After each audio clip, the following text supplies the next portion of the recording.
ஆண்டவராகிய இயேசு கிறிஸ்து நாமத்தினாலே நம்முடைய இந்தியா தேசத்தில் இருக்கிறதான நம்முடைய தமிழ்நாட்டில் இருக்கிற நம்முடைய மக்களுக்கும் இன்னும் இருக்கிற அனைத்து கிறிஸ்துவ ஜனங்களுக்கும் கிறிஸ்துவை அறியாத ஜனங்களுக்கும் கர்த்தராகிய தேவனுடைய வார்த்தை அநேகருக்கு ஆசீர்வாதமாய் அமைவதாக.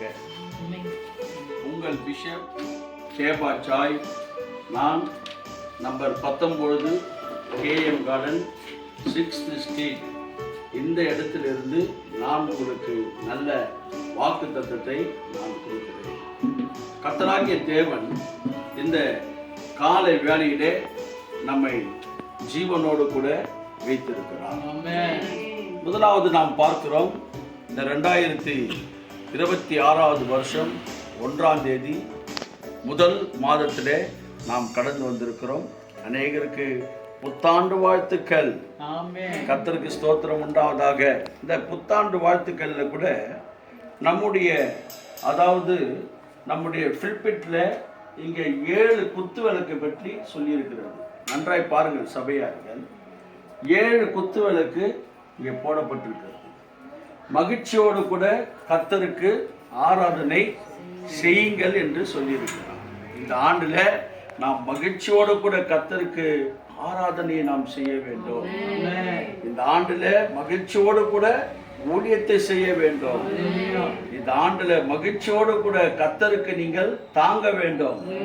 இந்த ஆண்டுல மகிழ்ச்சியோடு கூட உங்கள் குடும்பத்திலே கணவன் மனைவி பிள்ளைகளோடு கூட நீங்கள் சந்தோஷமா இருக்க வேண்டும். அப்படிதான் தேவனாகிய கர்த்தர் உங்களை விரும்புகிறார். கடந்த ஆண்டிலே எத்தனையோ பேர்கள் மரித்து போயிருந்தாலும் இந்த ஆண்டிலே உங்களுக்கு ஜீவனையும் சுகத்தையும் நம்முடைய கர்த்தராகிய எம்பெருமானாகிய இயேசு கிறிஸ்து வானத்தையும் பூமியும் படைத்த அவர் உங்களை ஜீவனோடு கூட பார்க்கும்படி தேவன் இந்த நாள் சித்தம் கொண்டிருக்கிறார். ஆக நாம் நாகும் புஸ்தகத்திற்கு நாம் திரும்புவோம். நாகும் புஸ்தகம் 2ஆம் அதிகாரம் 2வது வாக்கியத்திலே சகோதரி ஒருவர் வாசிக்கிறார். வெறுமையாக்குகிறவர்கள் அவர்களை வெறுமையாக்கி. கவனிப்போம், வெறுமை ஆக்குறவர்களை அவர்களை வெறுமையாக்கி. நல்லா கவனிங்க, வெறுமையாக்குறவர்களை அவர் வெறுமையாக்குவார். நல்லா கவனிங்க, உங்களை கூட நான் சொல்லவில்லை, நீங்கள் கவனித்தால் போதும். வெறுமையாக்குறவர்களை அவர் வெறுமையாக்குவார். கர்த்தர் நாமத்திற்கு மகிமை உண்டாவதாக. பாவத்தோடு கூட இருக்கிறவங்களை அவங்களை தேவன் வெறுமையாக்குவார். அசுத்தத்தோடு கூட இருக்கிறவங்களை கர்த்தர் வெறுமையாக்குவார். தேவனுக்கு பிரியமாய் வாழ்கிறவர்களை தேவன் அவர்களை பிரியத்தோடு கூட அவர்களை பார்த்து அவர்களை ஆசீர்வதிப்பார். அப்போ வெறுமை யார் என்று சொன்னால், 2 குமாரர்கள் இருந்தார்கள் ஒரு தகப்பனுக்கு. ஒருவன் இளையவன், ஒருவன் மூத்தவன். இப்படி பார்க்கும்பொழுது இளையவன் பரத்துக்கு விரோதமாய் அவன் என்ன பண்றான், தன் தகப்பனுக்கு விரோதமாகவும் பரத்துக்கு விரோதமாகவும் தன்னை வெறுமையாக்கி கொள்ளும்படி பாவத்துக்கு ஓடி போகிறான். அவனுடைய நிலைமை வெறுமையாக்கப்பட்டது. அவன் நிலைமை வெறுமையாக்கப்பட்டு அவன் கடைசியாக தவிடு தின்ற மாதிரி ஆகிவிட்டது. பழைய ஆண்டை நீங்க திரும்பி பார்க்காத புதிய ஆண்டிலே நாமும் வெறுமையாக்குறவர்களை கர்த்தர் வெறுமையாக்குவார். புரியுதுங்களா இல்லையா? கர்த்தருக்கு ஸ்தோத்திரம் உண்டாவதாக. 2வது சொல்றாரு, கர்த்தருக்கு ஸ்தோத்திரம். அவர்களுடைய திராட்சை கொடிகளை கெடுத்து போட்டாலும், அவர்களுடைய திராட்சை கொடிகளை கெடுத்து போட்டாலும். கவனிப்போம், கர்த்தருக்கு ஸ்தோத்திரம். திராட்சை கொடி என்று சொல்லும் பொழுது வியாதிஸ்தர்களுக்கு திராட்சையை கொண்டு போய் கொடுங்கள் என்று சொல்லப்பட்டிருக்கிறது.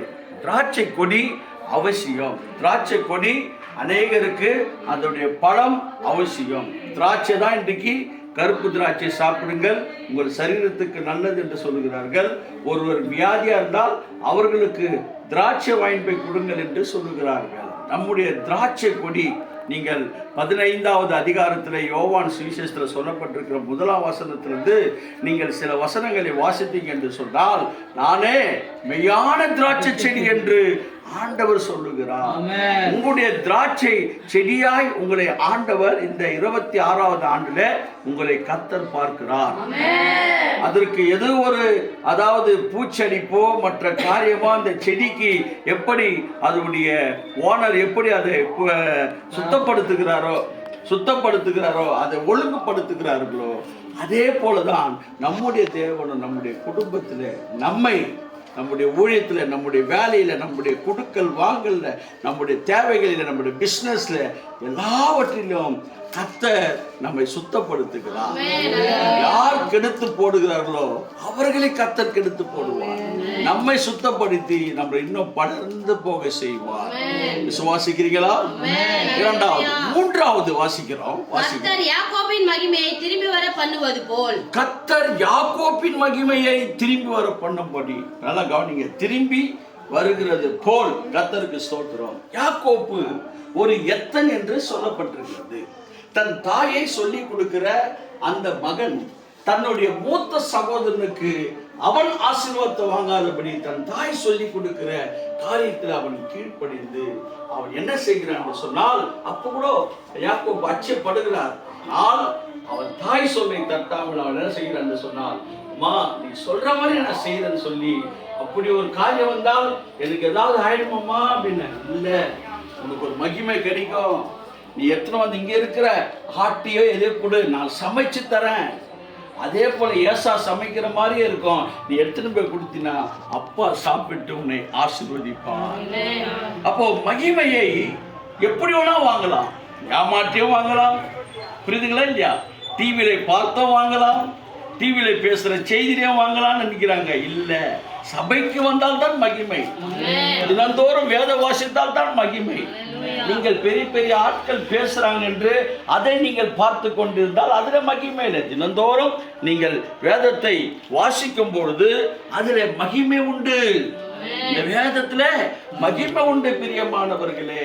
ஆகினால உங்களுக்கு யாக்கோபின் மகிமையை தேவன் திரும்பி பண்ணுகிறது போல கர்த்தர் திரும்பி வர பண்ணுவார்.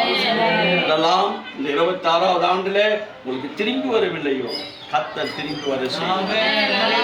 பின்மாற்றக்காரர்களை கொண்டு வரலாம், புதிய ஆத்துமாக்களை கொண்டு வரலாம், புதிய புதிய காரியங்களை நடத்தலாம், புதிய புதிய ஊழியத்தை செய்யலாம், புதிய புதிய வெளிப்பாடுகளை கர்த்தர் நமக்கு கொடுக்கலாம். விசுவாசிக்கிறீங்களா? கர்த்தருக்கு ஸ்தோத்திரம் உண்டாவதாக. 4th நம்ம வாசித்து முடிக்க போறோம். கர்த்தருக்கு ஸ்தோத்திரம். இஸ்ரவேலின் மகிமை திரும்பி வர பண்ணுவார். இஸ்ரவேலின் மகிமை திரும்பி வர பண்ணுவார். என் தேவன் இஸ்ரவேலின் மகிமையை திரும்பி வர பண்ணுவார். ஒரு ஏமாற்றுகிற மனிதனுக்கு ஒரு மகிமை திரும்பி வர பண்ணுகிறது போல என்று சொல்லும் பொழுது அதே மனுஷனை அவனை இஸ்ரவேல், இனி நீ யாக்கோப் இல்ல இஸ்ரேல் என்னப்பட்ட அவனுக்கு முழுமையான ஒரு அந்தஸ்தை கர்த்தர் கொடுக்கிறார். சபையே உங்களுக்கும் அந்த அந்தஸ்தை கொடுக்கிறார். இந்த செய்தி கேட்கிற சகோதரியே சகோதரனே, பாவத்தில் நான் இருக்கிறேன், சாபத்தில் இருக்கிறேன், என்னால் எழுந்து வர முடியவில்லை என்று இருக்கிறாயா? இந்த டுடே இந்த மாலை வேளையிலே 2026 முதல் தேதியிலே, முதல் மாதத்திலே, முதல் தேதியிலே கர்த்தர் உங்களோடு கூட பேசுவார். கர்த்தர் உங்களோடு கூட இடைப்படுவார். உங்களுக்கு ஒரு மகிமையை திரும்பி வர பண்ணுவார். விசுவாசிங்கள், நம்புங்கள், கர்த்தர் உங்களை ஆசீர்வதிப்பார். இதோ நமக்கு பின்னாக பாருங்கள், ஒரு உடன்படிக்கை பெட்டி இருக்கிறது. எதையோ பார்த்தால் ஏதோ சொல்லுவார்கள், நம்முடைய உடன்படிக்கை பெட்டி இருக்கிறது.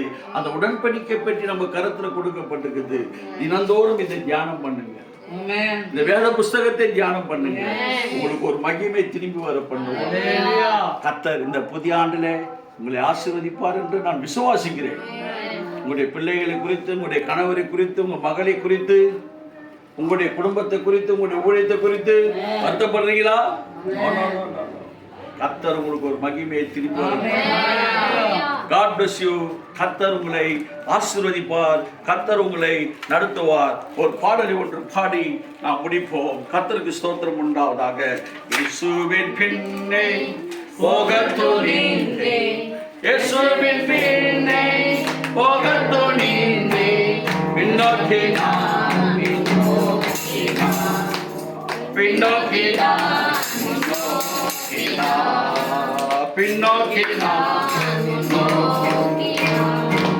சிலுவையின் முன்னே போகத் துணிந்தேன், சிலுவையின் முன்னே போகத் துணிந்தேன், பின்னோக்கி நான், பின்னோக்கி நான், பின்னோக்கி நான், பின்னோக்கி நான். ஹல்லேலூயா. அனைத்து இதை பார்க்கிற அனைவருக்கும், பிஷப்மார்கள்ல இருந்து, ரெவரண்ட்ல இருந்து, கேனான்ல இருந்து, இன்னும் விசுவாசிகள் இருந்து, நம்முடைய ஏஜேசிய சபையிலிருந்து எல்லாருக்கும் புத்தாண்டு வாழ்த்துக்கள்.